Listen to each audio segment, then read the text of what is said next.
पाकिस्तान के 5 ऐसे सिंगर्स जिनका नाम भारत में भी इज्जत के साथ लिया जाता है। और कौन है ये हॉट सोशल मीडिया इन्फ्लुएंसर जिसकी खूबसूरती के लोग हैं दीवाने। और केदारनाथ के इस हिमयोगी की शक्तियों को जानकर आपके होश उड़ जाएंगे। इंग्लैंड की महारानी एलिजाबेथ के कुछ ऐसे राज जो दुनिया से छिपाए गए और कैसे साबुन से इस इंसान ने बचाई लाखों लोगों की जान। और आखिर क्यों दुनिया के इन जगहों से एरोप्लेन का उड़ना मना है, जानने के लिए बने रहिएगा आखिर तक। फैक्ट नंबर 12, भले ही भारत और पाकिस्तान के रिश्ते अच्छे ना हो, लेकिन फिर भी पाकिस्तान की कई ऐसी चीजें हैं जो हमारे भारत में पसंद की जाती हैं। उन्हीं में से एक है पाकिस्तान के सिंगर्स। चलिए आपको बताते हैं पाकिस्तान के 5 ऐसे सिंगर्स के बारे में जिनका नाम भारत में भी बहुत इज्जत के साथ लिया जाता है। अगर इस लिस्ट में सबसे पहले नाम की बात करें तो वो है उस्ताद नुसरत फतेह अली खान, जिन्होंने अपनी दमदार आवाज में भारत के कई गाने गाए हैं। दूसरे नंबर पर आते हैं राहत फतेह अली खान, जिन्होंने भी भारत के लिए कई गाने गाए हैं। तीसरे नंबर पर है आतिफ असलम, जिनकी आवाज में अलग ही जादू है। चौथे पर आते हैं अतुल्ला खान, जिनके गानों को 90s के दौर में बहुत ज्यादा पसंद किया जाता था। आखिरी नंबर पर आते हैं गुलाम अली, जो काफी पुराने सिंगर हैं। Fact number 11, Ananya Dogra. ये आजकल अपनी वीडियोस की वजह से बहुत ज्यादा फेमस हो रही हैं। सोशल मीडिया पर लोग इनकी खूबसूरती और एक्टिंग के दीवाने हैं। इंस्टाग्राम पर ये रील्स बनाती हैं जिनमें इनकी एक्टिंग और खूबसूरती कमाल की होती है, जिसकी वजह से इंस्टाग्राम पर इनके 5,59,000 फॉलोवर्स हैं, जो कि तेजी से बढ़ रहे हैं। इन्होंने अपने करियर की शुरुआत टिकटॉक से की थी, जहाँ पर ये अपनी मम्मी से छिपकर वीडियोस बनाती थी। टिकटॉक पर इन्हें काफी सफलता मिली, पर टिकटॉक के बैन होने के बाद इन्होंने इंस्टाग्राम पर वीडियोस बनाने शुरू कर दिए और अब इंस्टाग्राम पर भी लोग इनके दीवाने हैं। फैक्ट नंबर 10, अभी आप अपनी स्क्रीन पर जिस सन्यासी को देख रहे हैं, इनकी शक्तियों के बारे में जानकर आपके होश उड़ जाएंगे। ये केदारनाथ में ईश्वर की साधना में मस्त बाबा ललित दास महाराज हैं, जो बर्फ से ढके केदारनाथ में अकेले साधना करते हैं। अब आप सोच ही सकते हैं कि इतनी ठंड में इतने कम कपड़ों के साथ साधना करना इतना आसान नहीं होता। बाबा ललित दास जब पहली बार केदारनाथ आए थे तो ये वहाँ पर 4 दिन रुके और दूसरी बार 4 महीने, पर तीसरी बार ये यहाँ से गए ही नहीं, क्योंकि इन्हें केदारनाथ में रहना था। और अब ये यहीं पर रुककर ठंड में केदारनाथ के कपाट बंद हो जाने के बाद साधना करते हैं। फैक्ट नंबर 9, अभी कुछ समय पहले ही इंग्लैंड की महारानी क्वीन एलिजाबेथ की मौत हो गई थी, पर अपने मरने से पहले क्वीन एलिजाबेथ का पूरी दुनिया में जलवा था और वो कहीं पर भी बिना पासपोर्ट के जा सकती थी। आइए जानते हैं इनके बारे में कुछ अमेजिंग बातें। दोस्तों, रानी एलिजाबेथ के लिए पब्लिक प्लेस पर सेल्फी लेना, किसी को ऑटोग्राफ देना और अपने हस्बैंड का हाथ पकड़ना पूरी तरह से बैन था। ये बहुत ही ज्यादा महंगे घर बकिंगम पैलेस में रहती थी, जिसकी कीमत 41,000 करोड़ के आसपास बताई जाती है और इनकी टोटल नेटवर्थ 60,000 करोड़ के आसपास थी। पर इनकी मौत के बाद ये सब कुछ इनके बेटे का हो गया। फैक्ट नंबर 8, क्या आपको पता है कि जो लोग होटल में 1-2 रात के लिए जाते हैं और वहाँ पर थोड़ा बहुत साबुन यूज करके चले जाते हैं, तो उनके जाने के बाद इन साबुन का क्या होता है? ठीक ऐसा ही सवाल अपनी बिजनेस ट्रिप्स के दौरान शॉन सीपलर के दिमाग में आया था, जिसके बाद उन्होंने इस बारे में पता किया तो पता चला कि होटल वाले इसे कचरे में फेंक देते हैं। शॉन सीपलर को इसी रिसर्च में ये भी पता चला कि हर साल अनसेफ सैनिटाइजेशन की वजह से 7,75,000 लोगों की मौत हो जाती है, जिसके बाद उन्होंने होटल वालों से इन सोप्स को मांगना शुरू कर दिया। फिर अपने दोस्तों के साथ उनको रिसाइकिल करके नया बनाना और उन लोगों तक पहुंचाया जिनके पास साबुन खरीदने के पैसे नहीं थे, और इससे उन्होंने कई लोगों की जान बचाई। फैक्ट नंबर 7, 2012 की बात है जब गूगल ने मोटोरोला को $12.5 बिलियन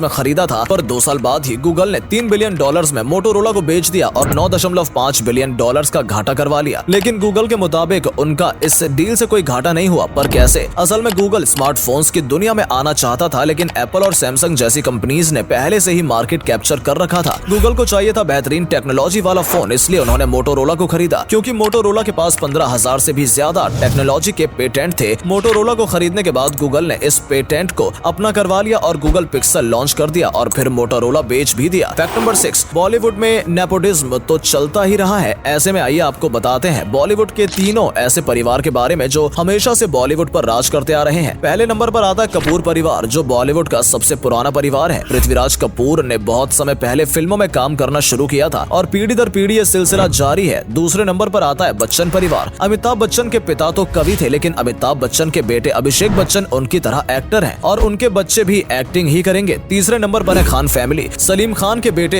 एक्टर्स हैं, जिनमें सलमान खान का रुतबा तो निराला ही है। फैक्ट नंबर 5, एक ऐसी जगह जहाँ पर जाकर सब कुछ काम करना बंद कर देता है। ऐसा लगता है कि आप अलग ही दुनिया में पहुंच चुके हो। जी हाँ, मैक्सिको में जोन ऑफ साइलेंस नाम की एक जगह है, जहाँ पर अगर कोई इंसान जाता है तो उसका फोन, घड़ी, रेडियो सिग्नल, कंपास और हर टेक्नोलॉजी वाली चीज काम करना बंद कर देती है। पर ऐसा क्यों होता है, वैज्ञानिक आज तक पता नहीं लगा पाए हैं। फैक्ट नंबर 4, यूँ तो सलमान खान का अफेयर कई एक्ट्रेस से रहा है, लेकिन एक ऐसी एक्ट्रेस थी जो सलमान खान को इतनी ज्यादा पसंद थी कि उनका हाथ मांगने के लिए वो उनके पिता के पास चले गए थे। ये एक्ट्रेस कोई और नहीं बल्कि अपने समय की जानी मानी एक्ट्रेस जूही चावला थी। सलमान सलमान खान ने खुद एक इंटरव्यू में बताया था कि वो अपने पिता के पास जूही चावला का हाथ मांगने के लिए गए थे, लेकिन उनके पिता ने उन्हें साफ मना कर दिया। अब उन्होंने ऐसा क्यों कहा, ये तो वही जाने। फैक्ट नंबर 3, इंडियन रेलवे वैसे तो बहुत बड़ा है जो आसपास के देशों में भी अपनी सर्विस देता है, लेकिन इसके बावजूद भी हर साल इंडियन रेलवे घाटे में रहता है, जिसके पीछे की कई वजह है। जैसे कि इंडियन रेलवे अभी भी ओल्ड सिस्टम पर काम कर रहा है। इंडियन रेलवे में एक्सीडेंट भी बहुत होते हैं जो कि पुराने ब्रिजेस वगैरह की वजह से होते हैं। कुछ रिपोर्ट्स की माने तो लो इंफ्रास्ट्रक्चर की वजह से भी इंडियन रेलवे को घाटा होता है। और आखिरी कारण की बात करें तो प्रोटेस्ट वगैरह में सबसे पहले निशाना ट्रेन को ही बनाया जाता है, जिससे भी रेलवे को नुकसान होता है। और अगले फैक्ट पर जाने से पहले फोटो को ध्यान से देखिए और बताइए आपको कौन दिखाई दे रहा है। इससे पता लगेगा आपका दिमाग और आपकी आंखें कितनी तेज हैं। आपको मिलते हैं 5 सेकंड। Fact number 2,